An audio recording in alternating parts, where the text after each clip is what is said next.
You're probably wondering what we got up under this thing. Ain't nothing much, man. Just furniture, like boxes of furniture, backs for the stools, like stool furniture. But yeah, just picked this furniture up in Houston, Texas. And we about to ride out, baby, to Miami. Going to Miami. Go see what them bad boys was out there filming in Miami. I got to get this thing up the road. But don't worry, baby, I'm gonna tap back in with you. Don't worry, I'm gonna tie it down. I'm gonna tie it down. You don't have to worry about it. All right, fam, we loaded, baby. They just threw it in here. They just threw it in. Dudes was putting it in there. But you know your boy, I rearranged it a little bit because I needed to go get it how I wanted it. Strapped in, you know. But it's in there, baby. It ain't nothing but some furniture. Come to find out, it's some the backs and all that for some bar stools, and then it's like a couple of other things, like these 3 big things that's like just basically bar stool stuff, basically. I guess the pieces that they missing, because I'm actually taking it from one furniture warehouse to another furniture warehouse that's 1,189 miles away. Yeah. We are in Houston, baby. It's time to hit that road, and we got to go to Hialeah, Florida. However you say it. Florida fam, don't come for me. I'm not trying to mess it up. Basically, Miami. We going to Miami. They say them bad boys is out in Miami filming. I'm finna go see what they was out there doing. But I got to get up this road, baby. Go drop this furniture off. They said it don't have to be there till Friday, but we not doing all that. We about to skedaddle on up this road. Because Mr. Get It There got to get it there. Because I already got it. We have secured. We picked up the bag. Now we got to take the bag to where it needs to go. But don't worry, fam. This finna be a long trip. We're going to get some day, some night, some more day. But I'm going to let you ride with me all along the way. Even when I get all the way over there and buy that Buc-ee's. Don't worry, fam. I got you. Let me get up this road and stop acting crazy. Best believe I'm going to still be looking, because I see a little bit more room back there. If I find something that we can pick up along the way, I'll let you know, because you're going to see me pick it up. But if not, we just ain't going to get it. But yeah, I'm about to get on up this road, fam. Give me just a second. I'm going to tap back in with you so we can get the rolling. But we got to start knocking this 1189 down. So give me a second. I'll tap back in with you.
quarter mile, turn left.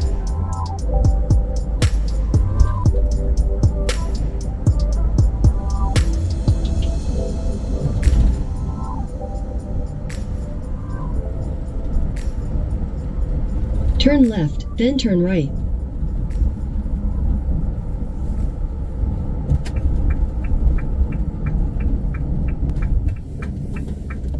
Alright, fam, we not touched down in this thing. Let me find out where my ramp at. Oh, Doc, because you saw we got loaded at it, Doc. Let me find out where I gotta go so we can get this furniture up out of here and move on up out this thing. Because, boy, we got some interesting stuff to talk about. But give me just a second. Alright, fam, so yeah.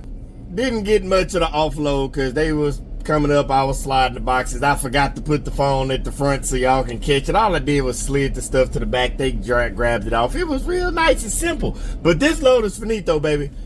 I'm so tired. Let me break this down real nice and easy. 3 states: California, Texas, and Florida.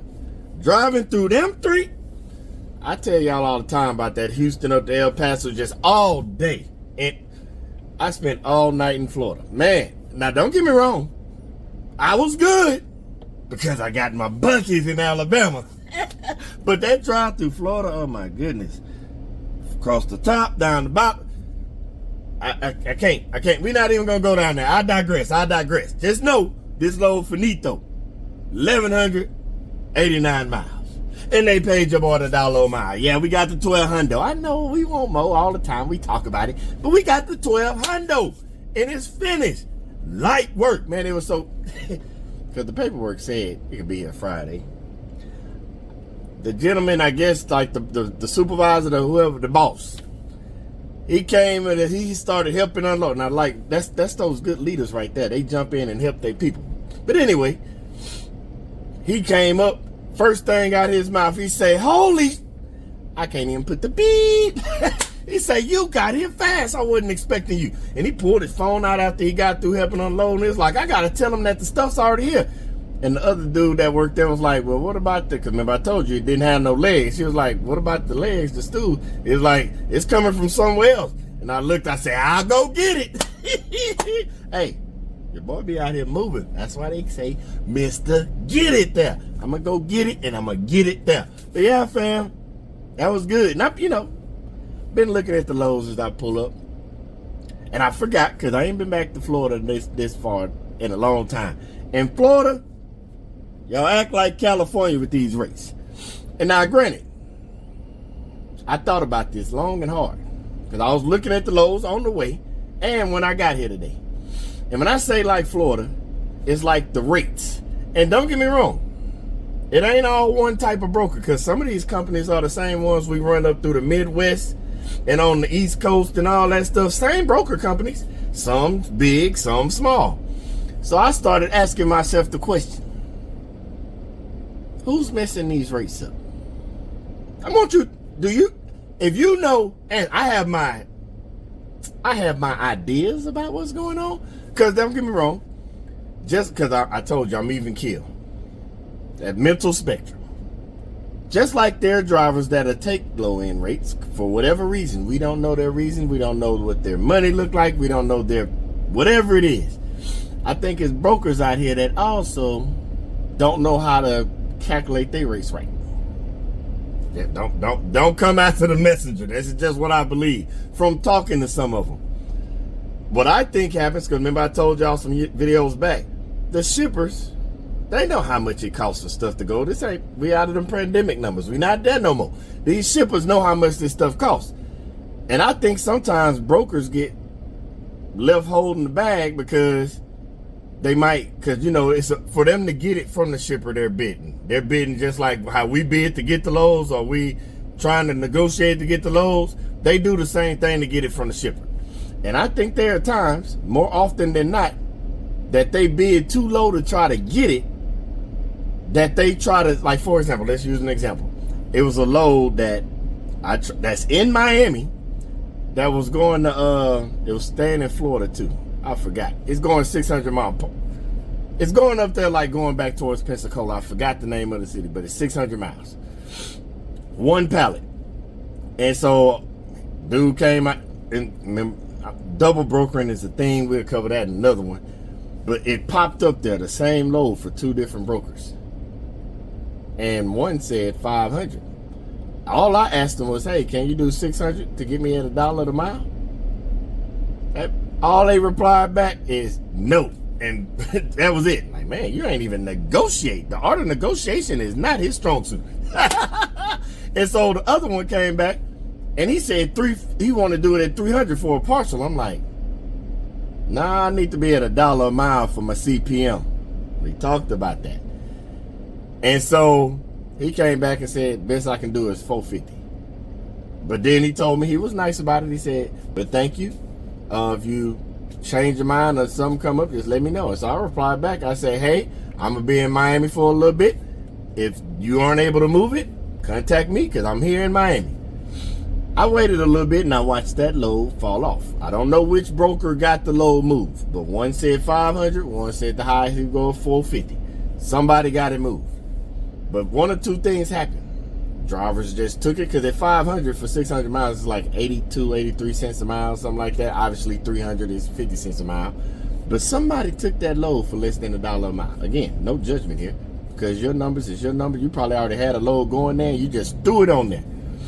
But at the same time, thinking from the broker's perspective, they got with that shipper and tried to get that load for the best rate.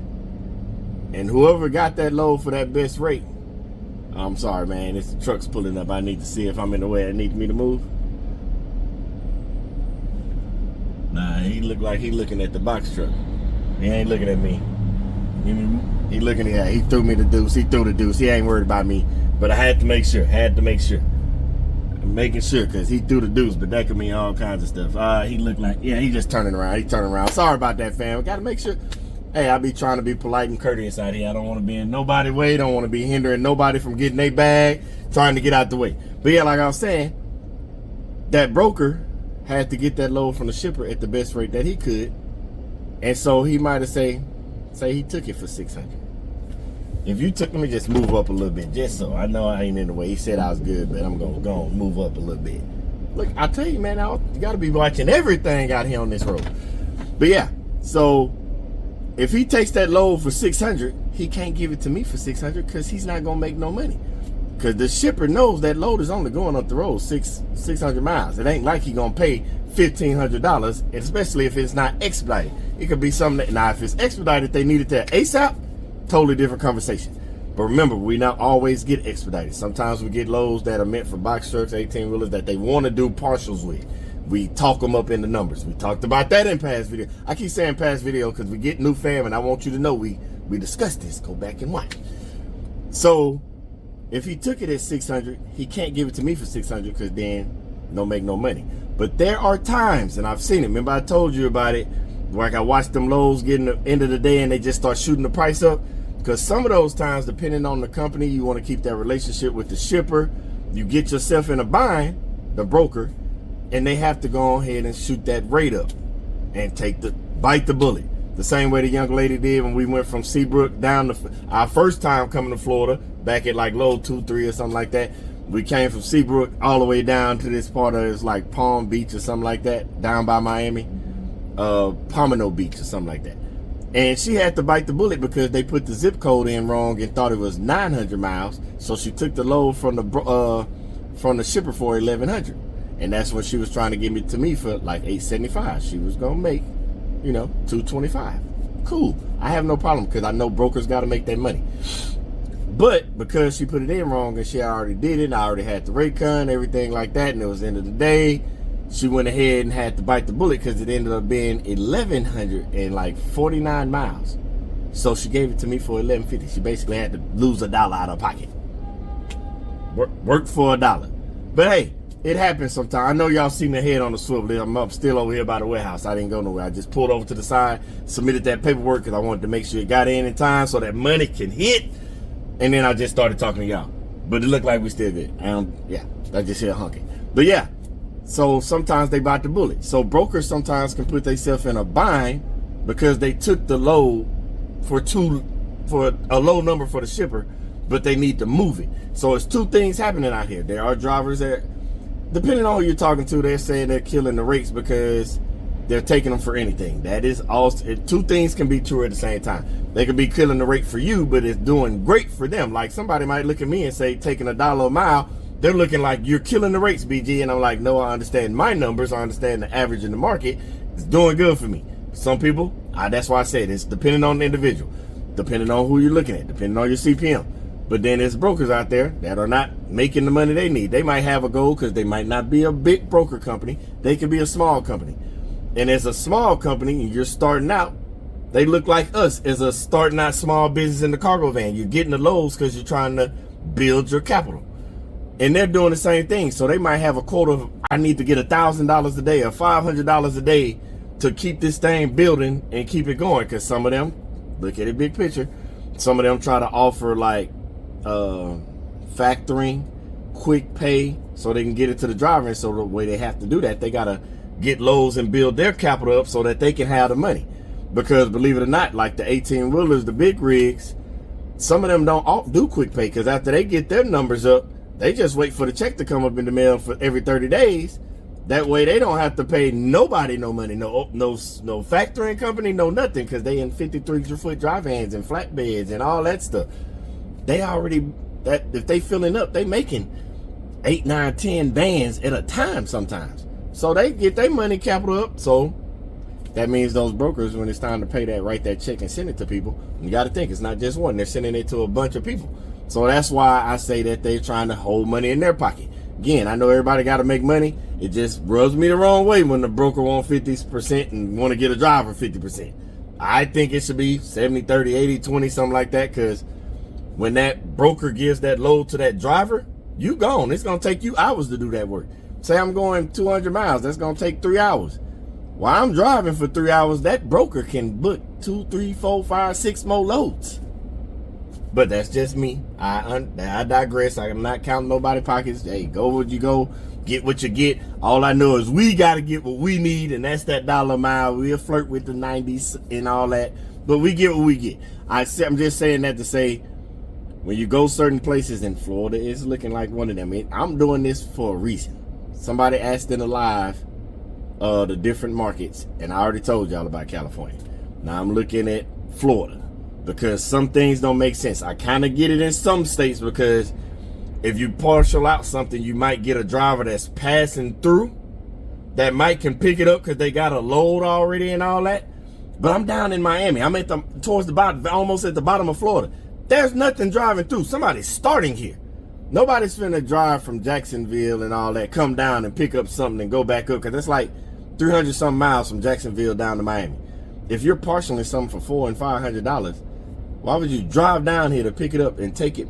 Unless you got something that's big picking up here and it just happens to happen that way, I don't see nobody going out their way. Like it's say if you're in Missouri and somebody just happened to be coming across Tennessee, Kentucky and all that, heading towards Nebraska or down towards Arkansas. Let me just throw that parcel in here. I'm already heading that way. Throw an extra $500, $600, $700, $800 in here. I get it. So no, I'm still figuring that part out because California and Florida, I haven't been up in them northern, east, and west corners. But California and Florida, I'm trying to figure them out because it's almost like an originating point. So the rates you would think would be a little more decent, a little more better compared to like Georgia jumps, Mississippi, Alabama, Texas, like Phoenix, like them places, they get you your dollar. They get you your rate that you're looking for at that dollar. I'm trying to figure these out. And when I figure that out, best believe I'll let you know. But as for now, I'm not going to keep babbling. I just wanted to see if y'all understood, like, what's y'all opinion? Like, what do you think is driving the rates? Is it drivers taking rates that it might be great for them, but it might be feel like it's driving the market down for you? Or is it brokers trying to take all the money, or they're putting themselves in binds? Because I see both sides.